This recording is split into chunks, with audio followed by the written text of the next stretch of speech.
In under 6 months of doing OF part-time, I managed to grow to the point that I make more money per month than I made as an investment banker for one of the largest and most evil banks in the world. So this week, I officially handed in my resignation. I quit! And I'll be working full-time on OnlyFans. Making 10k a month on OnlyFans isn't easy, but relative to any other profession, it's also not that hard. It took me years of uni and climbing the corporate ladder to pass that income working for someone else. It only took me 6 months on OnlyFans to make almost $40,000 a month. What? Which is still totally crazy to me. In this video, I'm going to break down the steps and strategies I took to grow my OnlyFans and leave you with the knowledge needed to scale yours. Whether you're a beginner making under 1k a month or someone a little further along who's just struggling to hit that 10k mark, give me 30 minutes of your time and I promise you'll leave having learned useful stuff. So let's start with people making under $1,000 a month. If you're here, don't worry. Statistically, you're doing average and the road ahead isn't too difficult. Lots of people pass 1k in their first month, which isn't said to motivate you, but rather show you that you can get there in under a month of hard work. But like in any endeavor, be it chess, league, a sport, the people who are at the bottom of the ranking system are probably doing some, if not a lot, of the fundamentals wrong.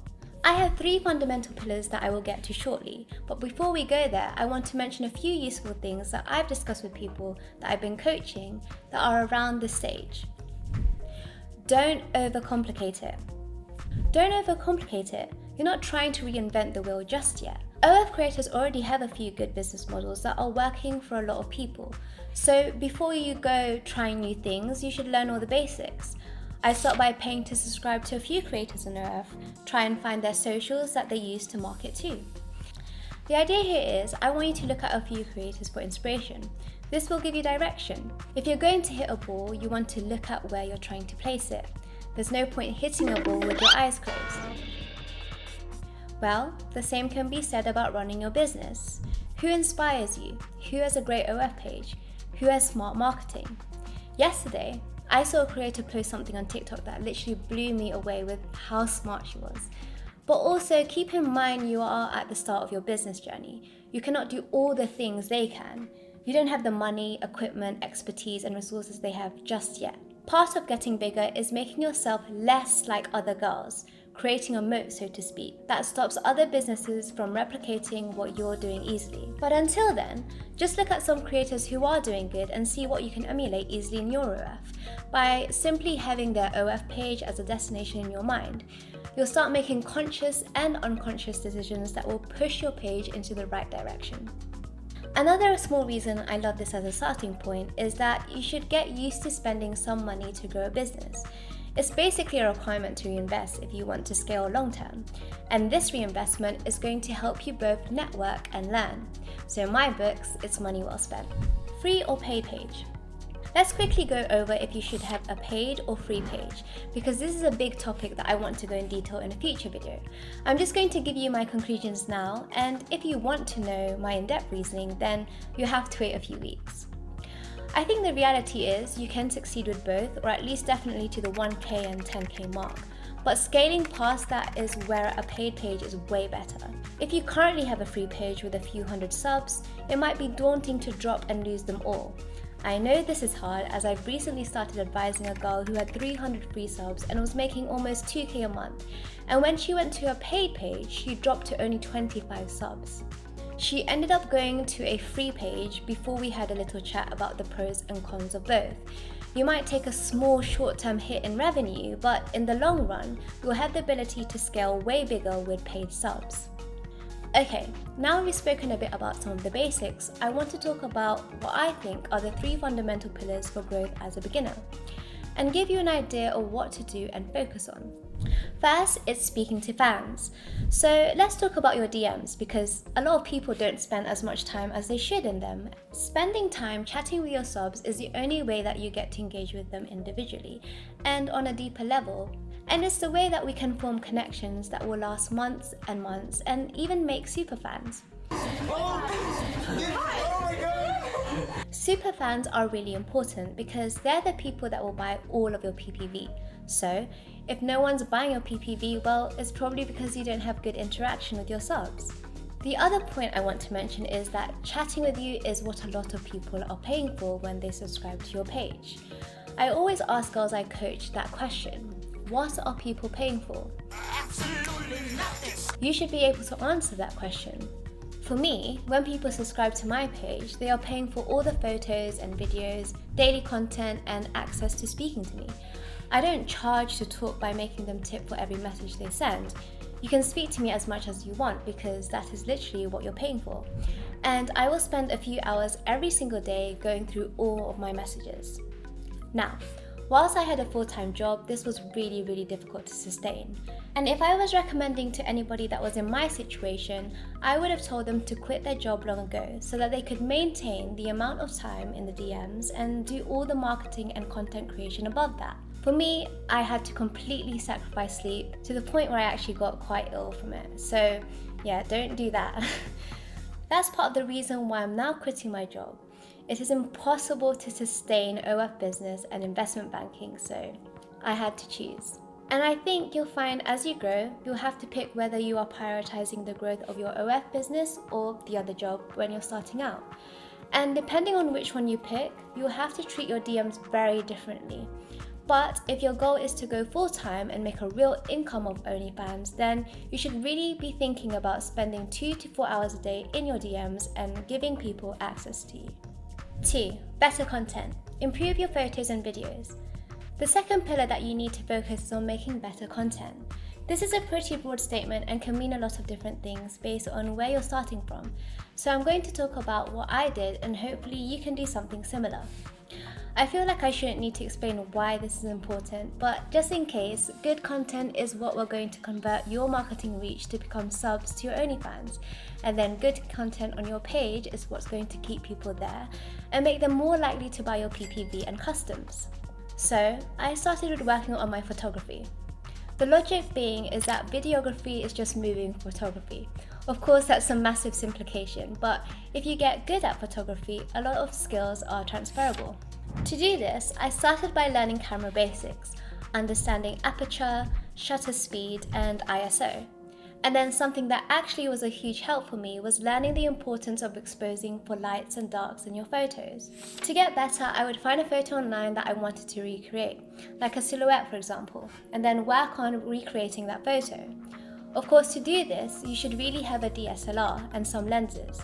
If you don't have any, I'd recommend going Sony over Canon because you'll get more bang for your buck, but it's your choice. You can of course start with just a phone, but I'd look to upgrade as soon as I'm making some money on OF. The ceiling of how good your photos can get is massively increased when you move to a camera, and it will take time to learn to use it, so it's better to get one sooner rather than later. Next, I spent some time learning about lighting. You should really start with lighting because lighting will affect your image quality more than any other single factor. The first thing I'd recommend you invest in is a cheap softbox and some key lights, and when you start making some more money, you should move to get aperture lights. They're really great. There's a reason why every pro videographer and photographer uses them, but they're a little pricey, so you can make do with a cheaper one for now. Finally, I worked on the content inside my photos and videos. You should be learning how to pose and how to create more engaging photos, and then learning how to make better videos. You want all your videos to be so good that if someone buys your PPV, they'll definitely want to buy the next ones you send out too.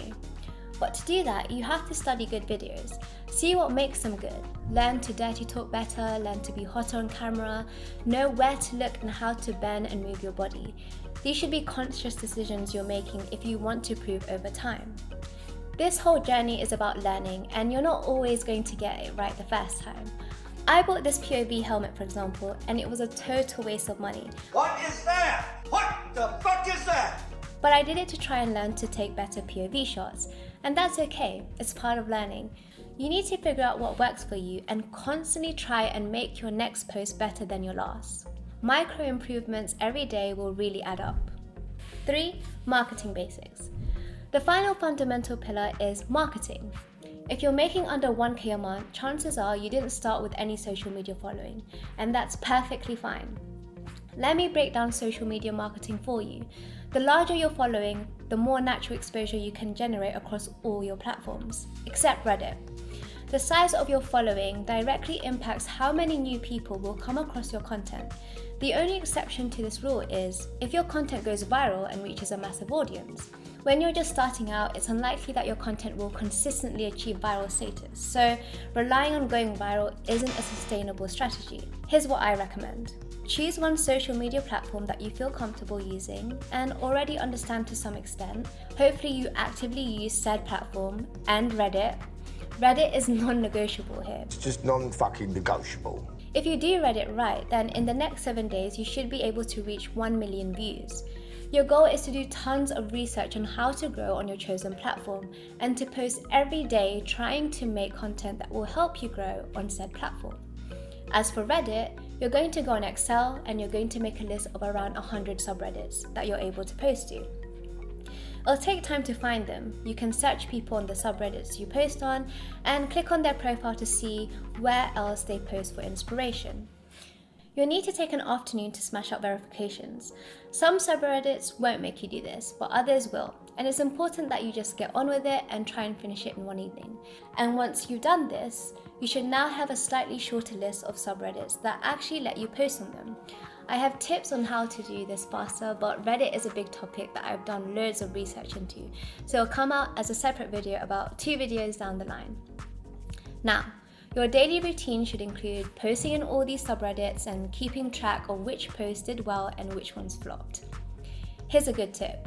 You don't have to only share in the groups that are NSFW. I get a lot of success by posting to normal subreddits and not directly saying I have an OF or do adult content, but instead allude to the fact that maybe I do, and then curious people will click on the profile to find out more.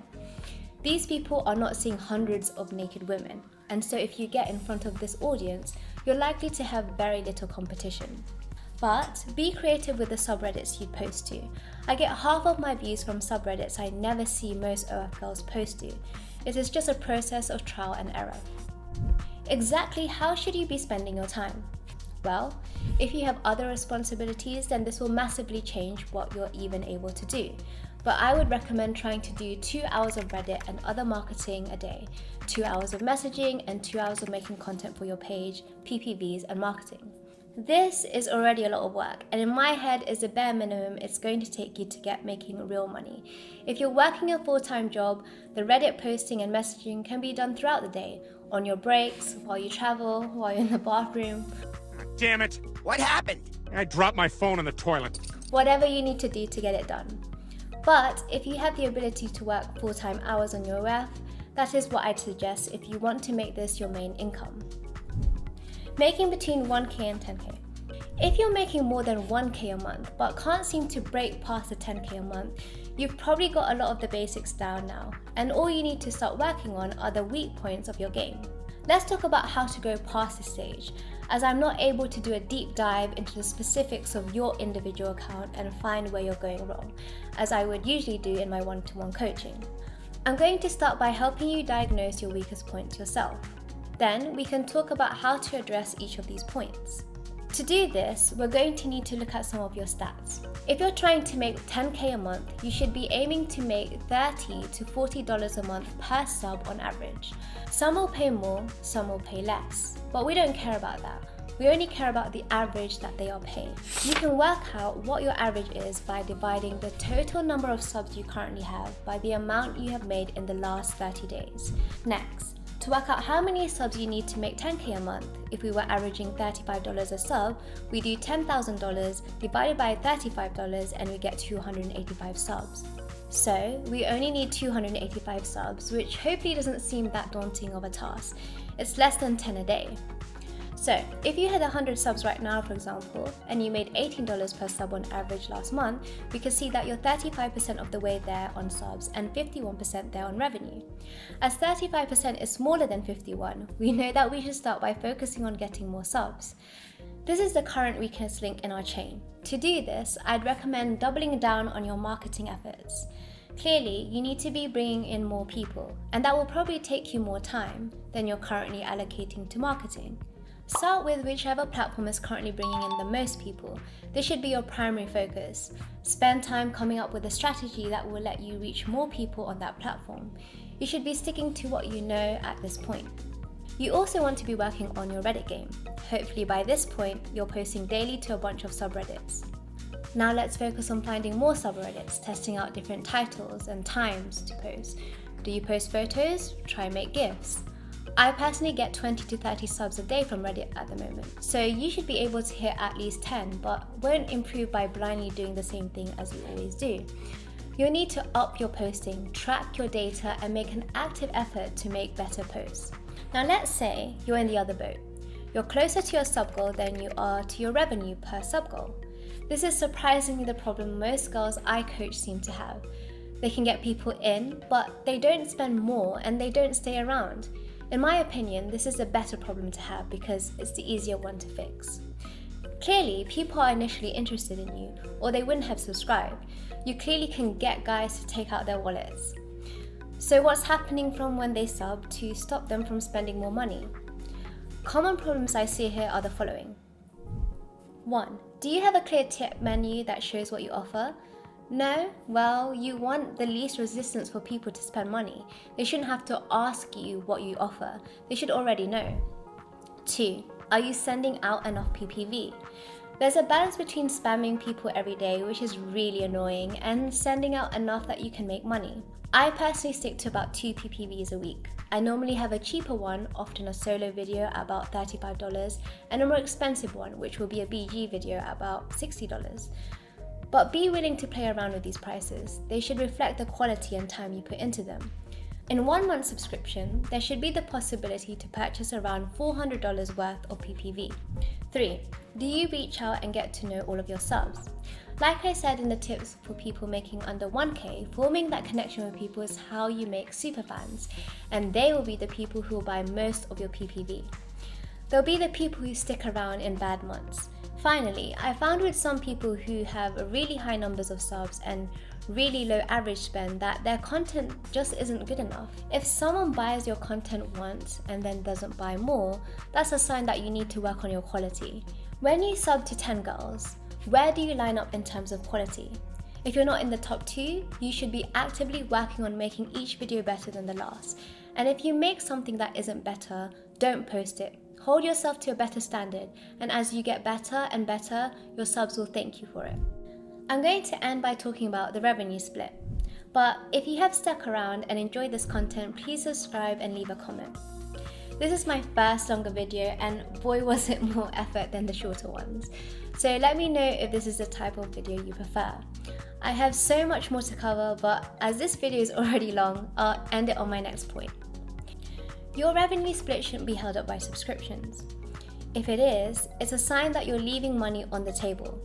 Both my messages and tips are consistently at least double my subscription revenue. Keep an eye on where your revenue is coming from. It's important to gauge as you should be making decisions off it. For example, if all your money is coming from tips and you're mainly doing customs and sexting, it's a sign that you're not focusing enough on growth. If your revenue is coming in from subs mainly, then you're not selling enough content. Constantly monitor the ratio and adjust what you focus on to address what's lagging behind.